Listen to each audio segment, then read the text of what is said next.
윤석열 대통령은 캄보디아 프놈펜에서 한일과 한미 정상회담을 연쇄적으로 갖습니다.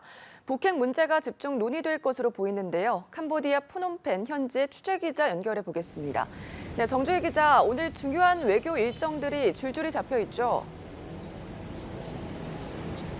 네, 윤 대통령은 동남아시아 순방 셋째 날인 오늘 첫 일정으로 안보 현안을 논의하는 동아시아 정상회의에 참석합니다. 이후 이번 순방의 하이라이트인 한일, 한미일 정상회담이 연달아 열립니다. 한미와 한미일 정상회담은 순방 출발 전에 확정이 됐지만 기시다 후미오 일본 총리와의 한일 정상회담은 어제 합의가 됐습니다. 한일 정상회담은 지난 9월 미국 뉴욕에서의 약식회담 이후 2개월 만이고 한미는 지난 5월 이후 6개월 만, 한미일 정상회담은 6월 나토 정상회의 이후 5개월 만입니다. 윤 대통령은 연쇄회담에서 북한의 핵미사일 위협에 대한 공동 대응을 중점적으로 논의하게 됩니다.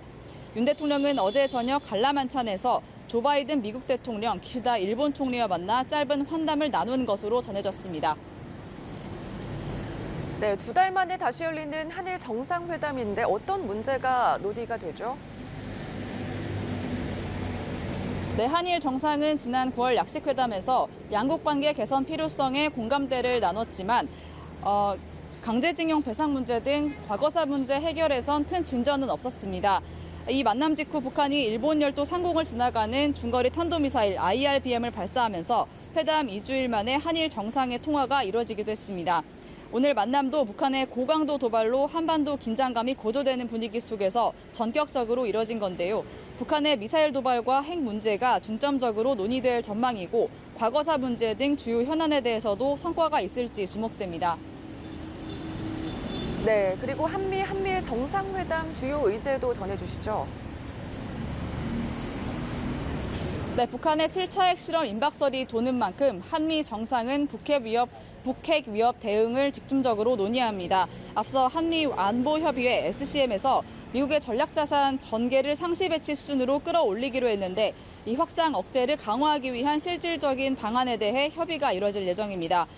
아울러 윤 대통령은 한국산 전기차 차별 문제가 제기된 인플레이션 감축법 IRA에 대해 어떤 식으로든 우려를 전달할 예정인데 바이든 대통령이 얼만큼 화답할지가 관건입니다. 지난 6월 나토 정상회의 이후 5개월 만에 열리는 한미일 정상회담에서도 확장 억제와 안보 협력 강화 방안이 논의될 전망입니다. 회담 이후 북핵 대응을 위한 한미일 3국의 공동 성명을 발표하는 것도 협의 중인 것으로 알려졌습니다. 윤 대통령은 연쇄회담을 마치고 G20 정상회의가 열리는 인도네시아 발리로 이동합니다. 여기서 시진핑 중국 국가주석과 조우할 것으로도 예상이 되는데 한중 정상회담이 열릴지는 조금 더 지켜봐야 합니다. 지금까지 캄보디아 프놈펜에서 여담뉴스TV 정주희입니다.